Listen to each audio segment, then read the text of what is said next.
Let me switch back to municipal. This was a big week in Ontario, of course, municipal elections in just about every town and village, of course, and new councils elected. I guess the number one story here is now some of the numbers are in. Voter turnout was pathetic in just about every one of those areas, including Hamilton.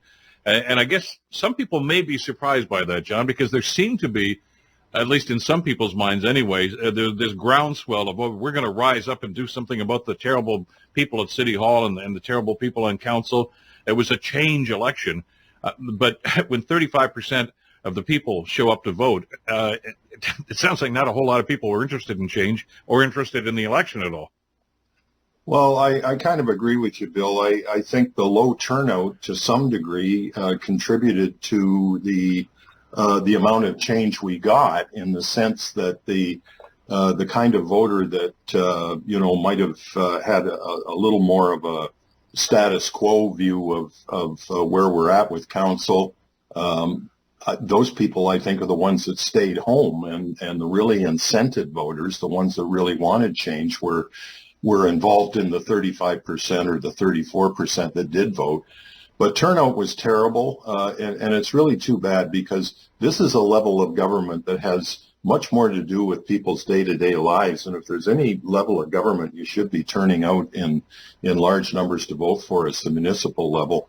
I saw some numbers today that suggested that some of the voter turnout in some of the municipalities was now under 30%. We're talking 29, 28%. And that's really dangerous when you start getting down to those kind of levels, because then you can get a situation where essentially elections are hijacked by extremist groups. You did a piece on the Bay Observer, kind of an introduction of the new people that are on Hamilton City Council.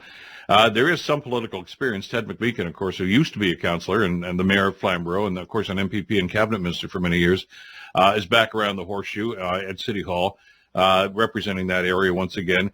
As we talked about on election night, though, were there some surprises? I mean, a couple of incumbents that we weren't really sure about and were defeated, which is highly unusual, I guess, in municipal elections.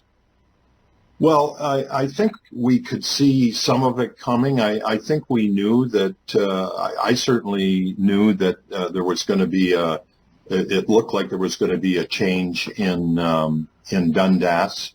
And of course, in the case of Ancaster, it was an open race, and certainly there we knew we were going to get change. But there was a sense that in Stony Creek, Lower Stony Creek, with Maria Pearson, that there was a tough race going on. It was, it was a change election, and so the fact that some incumbents were defeated was not a complete surprise. In the Dundas, as you mentioned, and Maria Pearson in Stony Creek, and the other open seats too. Talk to us about the caliber of folks that are in there. Like I say, there's not a whole lot of political experience, but there's a lot of community experience in some of these people. Well, I'm sure they're all very bright, very eager, and very, very dedicated. A lot of community activism, I think, would be the common theme by if you were looking at some of the new faces. Certainly Alex Wilson working for Sandy Shaw and being a community activist and also a constituency worker. So, he knows his way around the political process. I think, though, that it's going to be a bit of a challenging time. We saw this incident yesterday where these various councillors are going to boycott the Spectator. That's not a good way to start things off with, not that it makes any difference in terms of coverage. The Spectator will have no trouble covering City Hall with or without interviews with individuals. One of the greatest journalists ever was Izzy Stone in Washington, and he never interviewed anybody in his entire career. He worked strictly with public documents, testimony at hearings and stuff like that. So covering City Hall will not be impaired by the refusal of these people to deal with the Spectator. And, the whole thing looks, and also the allegation that the Spectator engaged in racist behavior because of the way they covered the arrest. of an individual that had worked at the Hamilton Center for Civic Inclusion for 3 years. I guess they were supposed to just, sort of airbrush that out of the story. Absolutely ridiculous allegation. The whole business of racism. I mean, racism is losing its impact as a word because of its overuse and its misuse. And this is a perfect example. And you got the usual suspects jumping on the bandwagon. The only good news in that piece is the people that did not sign that manifesto that went over to the Spectator. Yeah, I noticed that at the same time. There were a lot of the newcomers, as you say, many of them, and as Narinder Dan, of course, with strong NDP ties, she used to work with Matthew Green, so in his constituency office when he was a city councilor. So there's a tie there. And I agree with you, by the way, and I mentioned this. Scott Riley had me on his program last night, and we talked about this for a few minutes, and I essentially said, if you want to boycott the Spectator, I mean, that's their business if you want, but nobody cares. The Spectator nobody doesn't care. cares. I mean, that may make you guys within your own circle feel as if, boy, we're really doing something.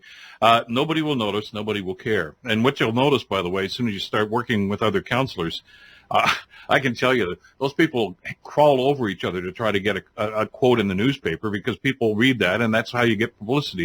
You can send out all the newsletters you want, but that's what it's all about. I mean, I don't know how many times you and I have talked about this in the past when there were people making their speeches basically just so they can get quoted. That's, the staff report is right there with all the information, but they're still going to ask questions with the information and the answer right there because they want to be quoted.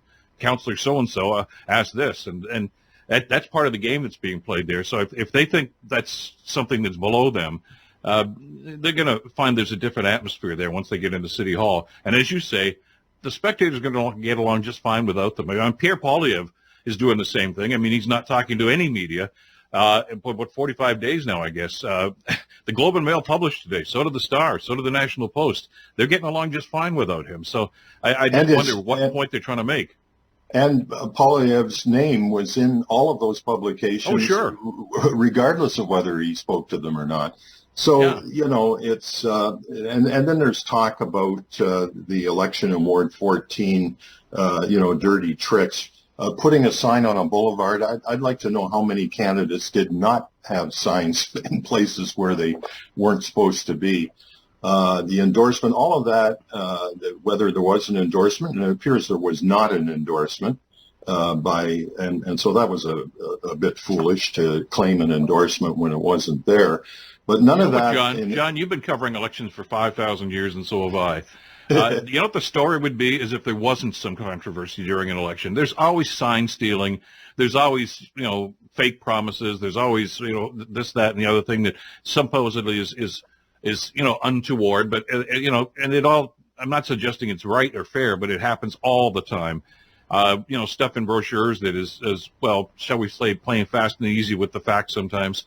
Yeah. That's the reality of politics. And I don't know, frankly, that any of it has a whole lot to do with how people actually do vote. I don't know if it had any influence on the outcome of, in Ward 14, for instance. I don't know that people pay that close attention. I think the biggest factor in Ward 14's close race was the fact that Don Ross, the former councillor for part of that ward, jumped into the race. He was a fellow progressive conservative along with Mr. Spadafora. He took 1,300 votes. I think if Don Ross had not gotten into that race, we wouldn't be talking about a recount right now. Possibly. Lots more to discuss, but we've got 4 years to do it, I guess, when the next council gets sworn in, including the first woman mayor in this city. I got 30 seconds. I want to ask you very quickly. I don't know if you saw Scott Riley's column in the Spec today, but basically, congratulating Andrew Horvath, first woman to be elected as mayor in this city. But the question he was asking is, can she hang up the NDP stuff that she's worn on her sleeve for the last 25 years or so and be a mayor for all the people? Or is in other words, can you get the political partisanship out of there and just be the mayor? I talked to somebody who was familiar with the situation the morning after the election, and I think she will. I think she will shed the highly partisan NDP piece, and I think she'll be glad to do it. She's got a big job ahead of her, and she needs every vote she can possibly muster on council. So I'm not too worried about that. I do hope when she builds her staff that she includes at least one person who can appeal to a broader segment of the population.